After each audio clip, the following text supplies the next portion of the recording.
Thank you. আমাদের এই সেশনটা হবার কথা রাজা রামমোহন রায় আর ঈশ্বরচন্দ্র বিদ্যাসাগরকে নিয়ে। এই দুইজনই ওই সময়ে মহাপুরুষ, এবং তারা যে কাজগুলো তাদের সমাজকে নিয়ে তারা যেভাবে চিন্তা করেছেন সেই চিন্তাটা ওই সময় অবশ্যই করা সহজ না। তারা এমন সব বিদ্রোহী চিন্তা ভাবনা করেছেন যাতে প্রাণহানির আশঙ্কা ছিল। হুম অর্থাৎ তারা ছিলেন হিন্দু এবং তারা নিজের ধর্মকে তারা প্রচুর প্রশ্নের মুখে ফেলে দিয়েছেন। সুতরাং ওই সময় কিন্তু এই কাজ সহজ কথা না, খুবই কঠিন ব্যাপার।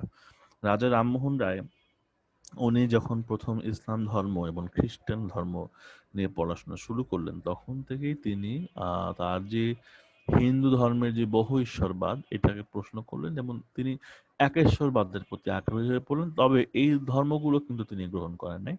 তিনি এবং তার যারা দলবল তারা মিলে নিজেরাই একটা ধর্ম তৈরি করেছিলেন, যেটাকে বলা হয় একটা একটা জীবন ব্যবস্থা তারা প্রচার করতে শুরু করেন, একটা নিয়ম কানুন প্রচার করতে শুরু করেন, যেটাকে তারা বলছেন ব্রাহ্ম ধর্ম। এই ব্রাহ্ম ধর্মটা হচ্ছে একেশ্বরবাদের উপর, যে সৃষ্টিকর্তা একজন, এই চিন্তার উপর। হাবিব বলো। স্যার স্ক্রিনশটটা কি নিয়ে নেবো স্যার? না, আরো পরে আমি বলবো তোমাকে, ঠিক আছে? তো এই ব্রাহ্ম ধর্ম, সবাই পার্টিসিপেন্ট নেমটা রিনেম করো, প্রথমে আইডি এবং তারপরে নামটা দিয়ে পার্টিসিপেন্ট নেমটা রিনেম করে ফেলো। তো এই ব্রাহ্ম ধর্ম, এটা কিন্তু ব্রাহ্মণ না। ব্রাহ্মণ হচ্ছে হিন্দুদের একটা ক্যাস্ট, হচ্ছে ব্রাহ্মণ, হ্যাঁ। আর ব্রাহ্ম ধর্ম হচ্ছে রামমোহন রায় এবং তার যে দলবল তাদের প্রচারিত ধর্মটার নাম হচ্ছে ব্রাহ্ম ধর্ম। এটা একেশ্বরবাদের উপর দাঁড়িয়ে আছে। এই ব্রাহ্ম ধর্ম প্রচার শুরু করেন, ফলে প্রচুর সমালোচনার মুখে তাকে পড়তে হয়। তিনি তার কাজ চালিয়ে গেছেন, হ্যাঁ। এই যে সহমরণ, বিধবা বিবাহ প্রচলন, এগুলো নিয়ে তিনি, ঈশ্বরচন্দ্র, তারা প্রচুর চিন্তা করেছেন। ঈশ্বরচন্দ্র তো আরো এক কাঠি এগিয়ে ছিলেন, তিনি শুধু নিয়মই করেন নাই, বিধবা বিবাহের নিয়মের জন্য আন্দোলন করে সেই নিয়ম পাশ করে নিজের ছেলের বিয়ে দিয়েছেন একজন বিধবার সাথে। এইগুলো সহজ কথা না, ঠিক আছে? নিজেকে ওই অবস্থানে দাঁড় করিয়ে দেখো, এগুলো সহজ কথা না। তো রাজা রামমোহন রায় প্রচুর বই লিখেছেন। এই বইগুলো, হ্যাঁ, গোস্বামীর সহিত বিচার, বেদান্ত সার, আরো অনেক কিছু রয়েছে। তিনি প্রথম বাংলা ভাষায়, মানে বাংলা ব্যাকরণ বাংলা ভাষায় প্রথম লেখেন হচ্ছে রামমোহন রায়। তার বইটার নাম হচ্ছে গৌড়ীয় ব্যাকরণ, 1833 সালে লেখা। তার ভাষাটাও খুব বেশি প্রাঞ্জল না, তার ভাষাটাও একটু রিজিড। বলা হয় যে কিছুদিন পরে বিদ্যাসাগর, মধুসূদন, বঙ্কিমচন্দ্র, রবীন্দ্রনাথ, প্রমথ চৌধুরী, এদের হাতে বাংলা সাহিত্যকে যদি একটা ভাস্কর্যের সাথে তুলনা করি, যে ভাস্কর্য তৈরি হবে তার কারামাটিটা হচ্ছে রামমোহন রায়। এরকম রামমোহন রায়ের জ্যোতিচিহ্নের ব্যবহারও খুব একটা ভালো না। তো রাজাটা হচ্ছে তার উপাধি, ব্রিটিশরা তাকে উপাধি দিয়েছিল রাজা।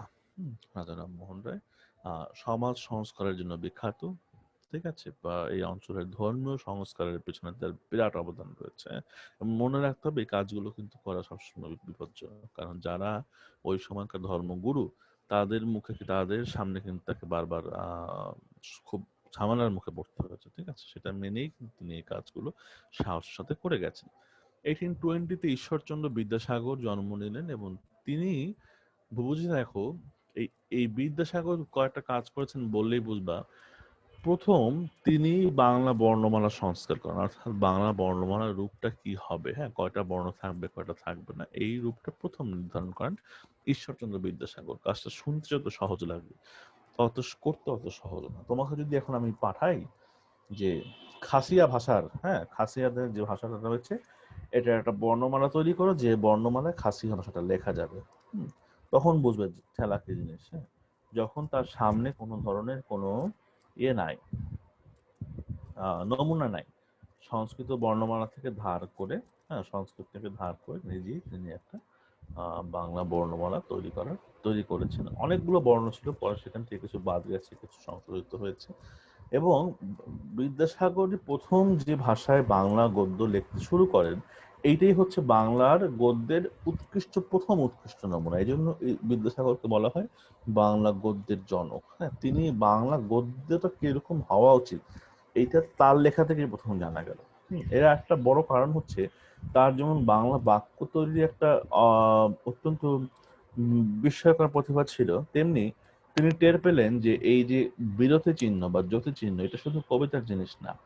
গদ্যের মধ্যে আমাদের জ্যোতি চিহ্ন ব্যবহারের দরকার রয়েছে। গদ্যের মধ্যে যথাস্থানে ঠিক মতো পাংচুয়েশন মার্ক দেওয়া গেলে এই গদ্যটাও কবিতার পর্যায়ে চলে যেতে পারে। এবং তার হাতেই বাংলার জ্যোতিচিহ্নের প্রথম ব্যবহার, সার্থক ব্যবহার, জ্যোতিচিহ্নের ব্যবহার আসলে কিভাবে করতে হয় এটা তার হাতেই প্রথম তৈরি হলো। কেমন? তো এই কাজগুলো, তার বইয়ের নাম বেতাল পঞ্চবিংশতি, হ্যাঁ। আরো কিছু রয়েছে, আমি এখন সব পড়ছি না। শকুন্তলা, কিছু বই তিনি অনুবাদ করেছেন, আর কিছু বই লিখেছেন নিজে থেকে। যে লেখাগুলো তার নিজের, সেই লেখাগুলো তার কিন্তু সারা জীবন প্রচুর লড়াই করতে হয়েছে, ঠিক আছে? কারণ সবসময় এই সমাজ সংস্কারের কাজকর্ম করেছেন, তো বিভিন্ন ধরনের আজে বাজে নিয়ম তিনি সংস্কার করতেছেন। ফলে ওই সমাজে ওই সময়ের মানুষ এবং ওই সময়ের যারা অথরিটি, তাদের সাথে তাকে প্রচুর ফাইট করতে হয়েছে। মানে এই ফাইটের মুখে এই লোকটা কখনোই মানে মাথা নামানোর স্বভাব বিদ্যাসাগরের কখনো ছিল না, এবং ভুল জিনিসের সমর্থন বিদ্যাসাগর কখনো করতেন না, ঠিক আছে?